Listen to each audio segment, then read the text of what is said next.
Tonight's program is going to be Trevor Thompson. He is wait, I have to get your title right. The Site Services Specialist at New Salem Village in Petersburg, or outside of Petersburg. And so I thought it was time we kind of had an update. We've all been there at least once. And maybe we'd like to hear what's going on and what they have planned as time goes by. So I'm going to turn it over to Trevor. Here we go. Oh, wow. Whoa. All right. Yes, thank you. So my name is Trevor. Trevor Thompson. I work at Lincoln's New Salem, as you said. I've been there for 8 years. I once lived in Lincoln. I've been in this building once. I still don't know why. I went through my Facebook stories to see why I was here, but I still don't know why I came here. I was researching something probably about 10 years ago, but I still don't know. But something maybe will jog my memory. But so a little bit about me. I grew up in this area. I grew up in Williamsville, Illinois, there, not too far down the road. And after that, I went to Greenville College. Now it's Greenville University. Got my history degree there. And then I started working in a whole bunch of historic sites. I was a Civil War reenactor for a little bit with the 114th there in Springfield, Illinois. I then worked at the Lincoln Home National Historic Site for about 4 years. And then after that, I went to the Abraham Lincoln Presidential Library and Museum for 4 years, and then landed at New Salem. So I've been there for the last 8 years or so. And amongst that, I also got a master's in American history from Gettysburg College. And so what I decided to do with that was study as much as I can about the history of New Salem, and not the history within those 10 years about Abraham Lincoln, but the history after Abraham Lincoln. So I can talk on Lincoln's New Salem for hours. I have to work tomorrow, so probably won't do that tonight, but I will try to give you guys a little bit of a little history lesson on some of the stuff going on out there, because I think when Marla asked, the news hit probably about March that we are getting $8 million to spend. That sounds like a lot of money, and it is a lot of money, but $8 million goes very fast in today's world. So one of the things that I've done, and I'm starting the publishing route of, is publishing that history of Lincoln's New Salem from basically 1865, when Abraham Lincoln was assassinated, until Lincoln's New Salem pretty much becomes a historic site, and a solid historic site, not just the site that it was when it first became one. So I kind of structured that, and I gave a similar speech like this about a week ago. I'll be honest, I don't remember anything I said, so this is going to be completely different, because I said these things, and I'm a public historian. I'm also very passionate about historic preservation. But as a public historian, one little question can derail you and go a completely different direction. So if you guys ever stop me, ask questions, I'll go that route too. But part of Lincoln's New Salem, so has everybody been there, just to make sure? Okay, everybody's been there. Nobody's in the dark on Lincoln's New Salem. So as you guys know, Lincoln, it's famous because Abraham Lincoln kind of drifted in. Happened on the village there in April of 1831, and then stays for about 6 years, and then becomes this big guy, right? Politician. He leaves as a lawyer. He becomes a politician while he's at New Salem. And then that just snowballs all the way into Springfield, to where he runs for president in 1860 and wins, right? And the problem with New Salem is New Salem in itself only lasts about 10 years. So the village is founded in 1829. It's pretty much gone by 1840. Lincoln leaves in 1837. Village lasts maybe about 3 years, and then it's basically just a pasture. And I always tell younger kids, those log buildings are pretty much like giant Lincoln logs that people literally dismantled, moved on to the next house or next village. And so once Lincoln leaves, everything leaves. There's really nothing up there. It's just all pasture grass. So no one really cared about this little village of New Salem. They all kind of forgot what happened there until 1865. Lincoln's assassinated, and a guy named William Herndon, who was Lincoln's last law partner, decides to kind of compile what happened at New Salem and throughout Lincoln's life. And so he sends out letters to all these people that would have known Lincoln, 20, 30 years prior. And so, like all good memories, everybody knew exactly what happened on every day, right? And so that's where they started. And so you got all these stories that were passed along. Even these letters were going to grandkids and kids of the people that lived there, just to say, hey, what did your dad or what did your mom say about Abraham Lincoln, right? And so William Herndon compiles all this and does a great job compiling it, right? He's Lincoln's biographer. He does a lot of lecture series. He talks about it extensively, and then he does a service for New Salem because he writes about it. And so all those letters are now accessible. Like, you can read them. They're published multiple ways. But William Herndon, the other thing he did was he started talking about it, so people started coming. This is before automobiles, but all the local people were like, oh, New Salem, let's go see what happened there. So they start coming up here in the 1880s and at New Salem, and they find nothing. And, you could probably be disappointed. You go all this way, 20 miles, and even people from Lincoln, right? They took the day and went down there and found absolutely nothing, right? There's nothing but maybe one building, pretty rough area, pasture. There's not even trees, so if it's hot in the summer, it's hot, right? There's no shade, in the winter it's cold. And so you get to where 1890s, you have all these people with these ideas. And so, with ideas, they can be good and they can be not so great. And so, hey, Lincoln's a popular guy in the 1890s. Let's make this an amusement park. Let's make people come here. We can build all kinds of stuff. We can build a museum. We can build all these memorials to Lincoln. And luckily that does not happen. But what they do decide is they're going to have a Chautauqua. And the old Salem Chautauqua Society is founded in the 1890s. And just about a mile and a half from where Lincoln lived for those 6 years, they have this huge Chautauqua where 6,000 people are coming for 2 weeks in August every single year, and they're talking about all kinds of things. They're learning all kinds of things, but mostly every year they continually talk about New Salem, Illinois, and what happened there when Abraham Lincoln lived there. And eventually it kind of catches on to where you get a few people that are prominent that start saying, hey, what can we do? And luckily there's a newspaper magnate, the William Randolph Hearst, comes in and says, hey, I've got some money, I'll go buy it. And so he approaches the people that lives there in August of 1906, buys the whole lot from the Bale family and various other people, and so he owns the entire, what we call today, the historic village. And he then goes from there and says, all right, I have really nothing to do with this, I don't know how to go, where to go with this next, so I'm going to give it to the Old Salem Chautauqua Association. But I've got one condition, and in his deed he writes that, hey, this is yours, but you have to reconstruct the village there. And so they were like, great, we will do that, because there's a lot of big things coming up in our history that I think people will get behind this. So in 1906, you're 3 years away from Lincoln's centennial. The Old Salem Chautauqua Association, they decide, hey, 1909, we're going to rebuild the village. Now, they say in a year, right? 1909, we're going to start on February 12th, we're going to lay the cornerstone, and we're going to rebuild 25 buildings. Of course, that does not happen.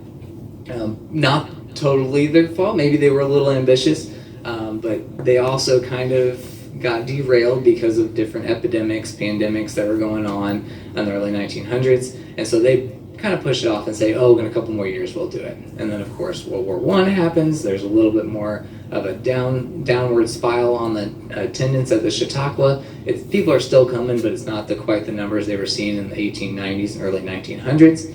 And so they're dangerously close to losing this whole deed. And William Randolph Hearst's saying, hey, I'm gonna take it back and find something else to do with that land or sell it.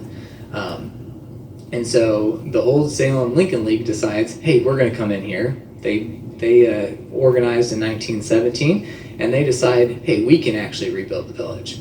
Now, whether they had any other ideas other than the Chautauqua, they just basically switched their mission just a little bit to where they can rebuild the village. And so they again had a lot of ambition, and so they started raising all this money, $4 for a membership. They included women in the 1917, which was one of the first organizations in Illinois to do that. to raise that $4 per person. $3 went to reconstructing the village. $1 went to their membership foundation membership meeting every year. And so that they started collecting those dues. And then they also saw 1918. It was coming. It was right around the corner, and we were going to celebrate the centennial of Illinois statehood. And one of the things that they said was, hey, wouldn't it be nice if we did a huge pageant? We have all this Lincoln history. We're the best Lincoln site across the state. We can do this. And so one day, they rebuild 4 buildings out in the village. They get about 100 volunteers in 1918, July of 1918, and they literally rebuild 4 buildings and decide, hey, in about 3 months, we're going to have a huge pageant. So actually on September 6th, 1918, they have this big play with about 300 participants and about 5,000 people coming to see it. All about Abraham Lincoln, the Lincoln's New Salem, the New Salem that would have been there. And they were very honest. All the newspaper articles, they were talking about it. They said, hey, we're doing this because we want the state of Illinois to take notice. We want them to see, hey, people want this to happen. And so they start get this going, and of course, state of Illinois, they bite on it, right? And so early 1919, the state of Illinois makes it Old Salem State Park is what they called it, and it becomes only the 3rd state park in the state of Illinois. And this is where my publishing articles and all that kind of stuff kind of derail, because I don't think I can say with too much certainty, but also with a lot of emphasis, that historic preservation is a weird history, right? It's still ongoing today, and really historic preservation as we know it didn't start until the 1960s, and I also want to hesitate to say historic preservation is not a political thing, because there's politicians that could care less on one side, and then there's on that same side they really are passionate about it. And so it's very lucky that New Salem was founded when they were founded, because it was literally like governor after governor, and both political parties, it was like, oh, we're going to invest in this, we're going to do this. And some of them were Lincoln fans like Henry Horner, and others were, I'm not really a fan, but I think it'd be cool if he did it. So so Lincoln, state of Illinois, they're involved in, state of Illinois gets involved in 1919. And from there on, it's kind of a weird history. And I say that because there's 2 things I always hear about when we're at New Salem and answering questions from the public. One, they think we rebuilt every single building just kind of where we thought they would go. Like we just chose a spot. I don't know. And then the second one is, oh, you brought all these buildings in, right? You brought them in from other places. And those 2 kind of ideas are born off of people's visits other places, like Henry Ford's village up in Michigan, and then Colonial Williamsburg. Now, were actually founded about the same time, reconstructed at the same time as both of those, and so it's a kind of a valid point that, hey, that's their idea of historic preservation too. So, but what they do in the early 1900s, they actually leaned on William Randolph Hearst for his financial backing to buy the site. They give it to the local community. The local community gets so invested, they start doing all the history.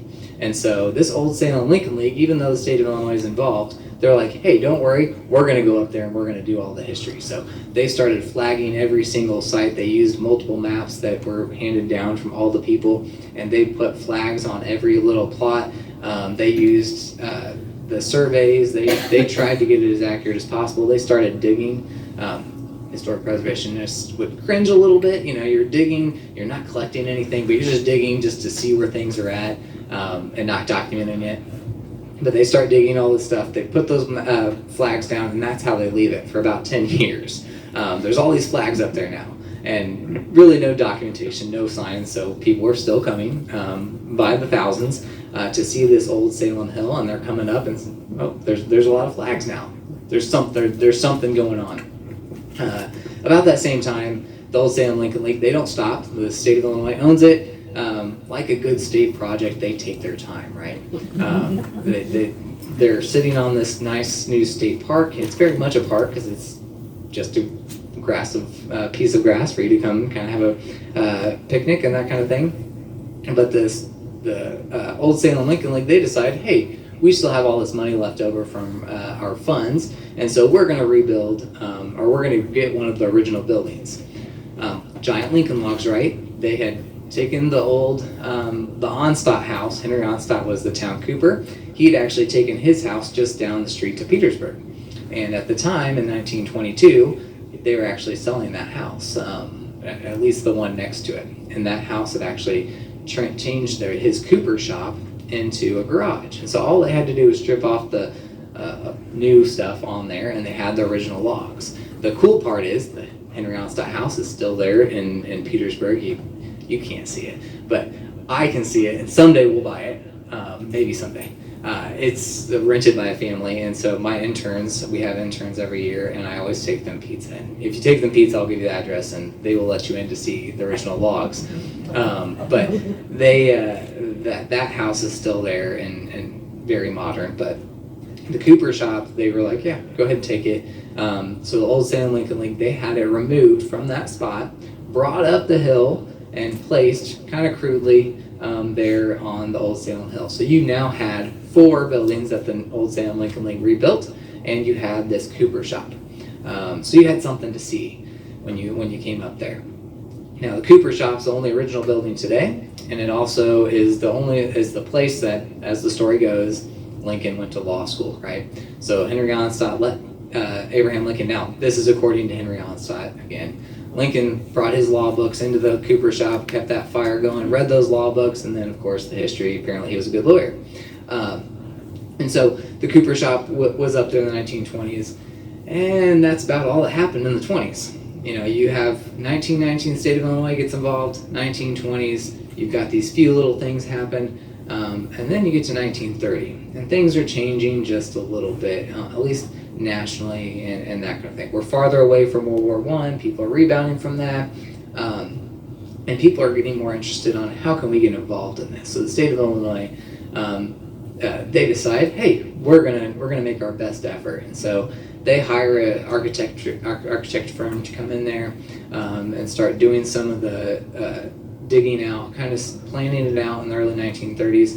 And then very quickly, in about a year, they rebuild the first 13. And the next thing that kind of makes us different than like the colonial Williamsburgs and the Greenfield Village and that kind of stuff is we recorded everything in the 1930s. So if you go to colonial Williamsburg, and they've got a general idea how they were restored, they don't have nearly the idea that we do. Because we had a guy come in and say, here's the reason we made this decision and why we did it. My volunteers love that because they'll say, well, why did they build this building this way? Because it doesn't make sense. Well, I can tell you why. Just here's the book. And so that record is still out there. It's called Record of Restoration. Historians love it because it's the only prime example. Now, Joseph Bouton, or Bouton, depends on who you ask, is the one that wrote that. He was one of the draftsmen for the state of Illinois. He would actually go on and do this for this Vandalia courthouse when they reconstructed it, and a couple other sites across the state. So he was a treasured person at that point with all that. But let's see here. Now where are we at? 30s, right? 1930s. So he rebuilds with the English Brothers Construction Company, like a good state contract. They rebuild 13 of those buildings, which the goal was 25, which they were fully planning on doing. By 1934, the Civilian Conservation Corps was established, and New Salem became one of their projects. They built the camp there at New Salem, and they stayed for those 7 years of the program. And they ended up building 7 of those buildings, and then kind of got close onto the original song, or the song grist mill from the CCC, and the carding mill were pretty much done with them, but the state of Illinois finished the work. They planned on a couple other buildings, but they were still trying to figure out because the hill was going away, and there's some questions on if it was safe. They just didn't get to it by 1941. But the CCC, they came in just like a good CCC project. They got to learn a lot, but they also had a high turnover rate. So every year you had a new batch of recruits that would come in, and so they didn't have a lot of pressure to rebuild those buildings because it takes a little bit more of a specialized skill. And so you had this question of whether should we use them for park-like atmosphere, should we use them for historic preservation and rebuilding these buildings. And so they do rebuild 7 of the 23.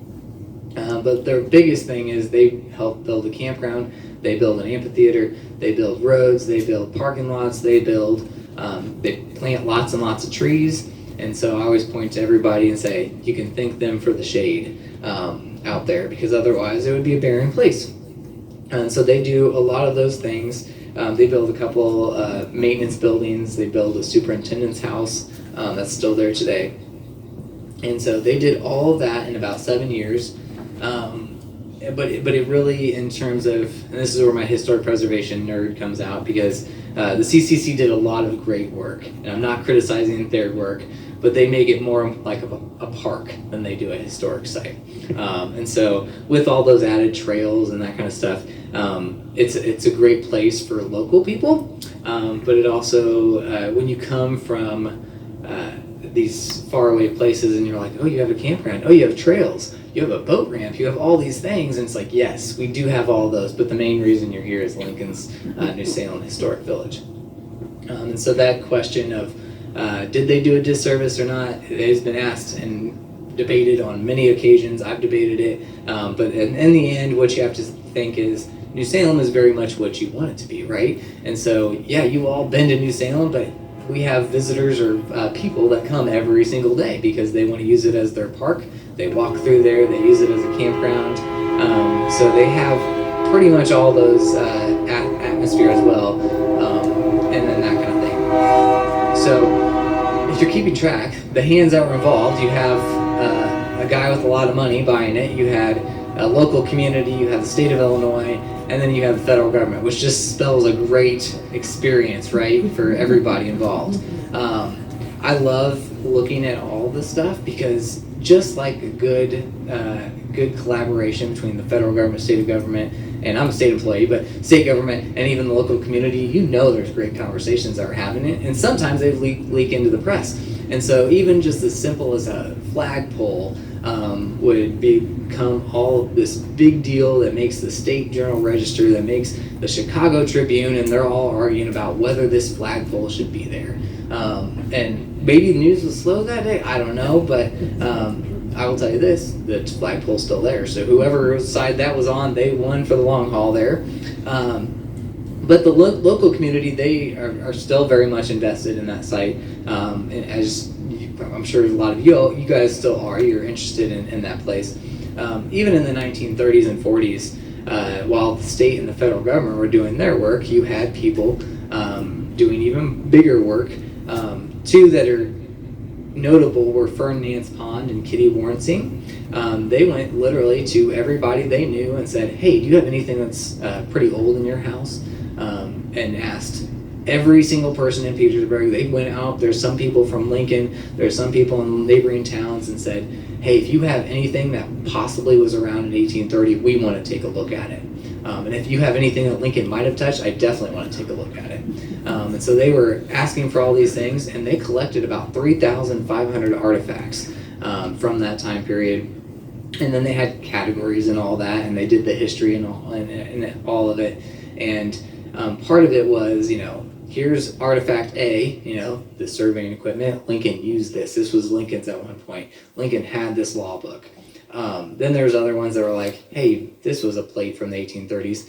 Just display it. And so they outfitted the entire village. What you see today are those 4,000, and we've gained a few since the 1930s and 40s. Those 5,000 artifacts are now out there in the historic village. And again, historic preservationists don't like that. It's not climate controlled. We're not the museum. We don't have vaults. We don't have anything like that. They're very much exposed to the elements, but they're there for everybody to see. And they've been there for 70 years now. So, and they've done a good job. So now, I say that, but the premier artifacts, the Bibles from the families, that kind of stuff, those are all inside the visitor center, where it's at least 72-ish. Quite not the right community, but yeah, so that was their biggest thing. Now, I usually have one with me, and I forgot to bring one, but they created all of these catalogs that people bought by the thousands. And so if you ever wonder, were people actually interested in this in the 1940s, right? Were they really paying attention? Ferdinand Pond and Kitty Warrenting, they actually compiled all the artifacts. They put them in a little booklet and sold them to everybody that wanted one for a quarter. And I think at one point they sold 35,000 of them. And I'm very sure I've seen at least 1,000 of those. Because everybody has them in their basements, and I was cleaning out Grandma's house, and she had this. Do you guys want it? And I'm like, yeah, I do. So I've got a lot of them, but they're very fun, and they obviously they remade them every single year up until 1947-48 when they stopped doing that. So the historic village itself, it opened to the public in the 1940s, right after World War II. And people started coming just like they were before, but in much larger quantities, because they were traveling the country, they were taking the roads through the United States, and they stopped at little old New Salem, Illinois. And so we were still with the IDNR, Illinois Department of Natural Resources, which this is our 100th anniversary of Illinois Department of Natural Resources. But for a little bit, we were with the Illinois Historic Preservation Agency, and then it was taken down and put us back into Illinois Department of Natural Resources. So again, whether we're a park or historic site, I don't think anybody really cares on the state side, but we still kind of do both, and very much try to do the best in both. But in the biggest thing that came out of going to the Illinois Historic Preservation Agency in 1985, that kind of stayed, and 30 years later, is that we now have this mission statement that is to preserve, protect, interpret, and reconstruct, basically to the best of our ability, that historic village. And so, circling back around to $8 million, right? The village, if you've been there recently or you saw some of the stuff, did not look great, right? It's not looked great for a while. And that's not to say it's not my fault. I've only been there 8 years. That's more than 8 years worth of work, probably. That's more than really 25, 30 years of work. So when these buildings were rebuilt in the 1930s and 40s, they were only made to probably last about 30 years. That was the realistic expectation. After 30 years, you're going to have to basically have a rebirth or a reconstruction of every single, so almost every generation is going to have to care. Now, historic preservation history for you, not everybody cares every 30 years, right? It takes certain people certain years, and you gotta, it ebbs and flows. And so if anybody has been there in the 70s, 80s, you'd probably notice a lot more people in the historic period clothing, a lot of volunteers. At one point, there were 26 full-time staff and 26 seasonals out there wearing the period clothes. And so you basically had a full village of 50 people out there. We now have 7.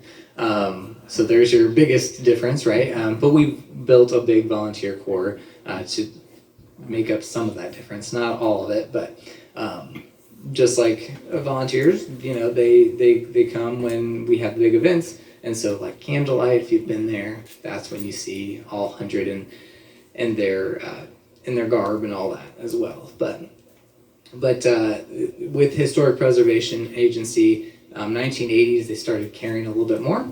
So you had that rebirth in the 1980s, saw more animals, you saw the place get cleaned up. And then about the 90s to early 2000s, I don't want to blame them because I worked for them, but this place called the Abraham Lincoln Presidential Library and Museum was starting to open up and being built. And so they opened in 2005, and that was the last time we saw anything in the double digits of staffing. Again, not going to blame them, but the pockets of money kind of go, right? And the state of Illinois uses it to the best of their ability, I guess. So by 2020 here, we actually had our first governor visit the site since Jim Edgar, who just passed away last night. But Governor Pritzker came by in 2020. Now, of course, we were kind of closed. I don't like talking about that year because it was a weird year. But Governor Pritzker came in August of 2020. He saw all the issues, right? Now, again, you're a governor of Illinois, you've got a pandemic, you got all these other things pressing on you, and you're like, well, what do you want me to do about it?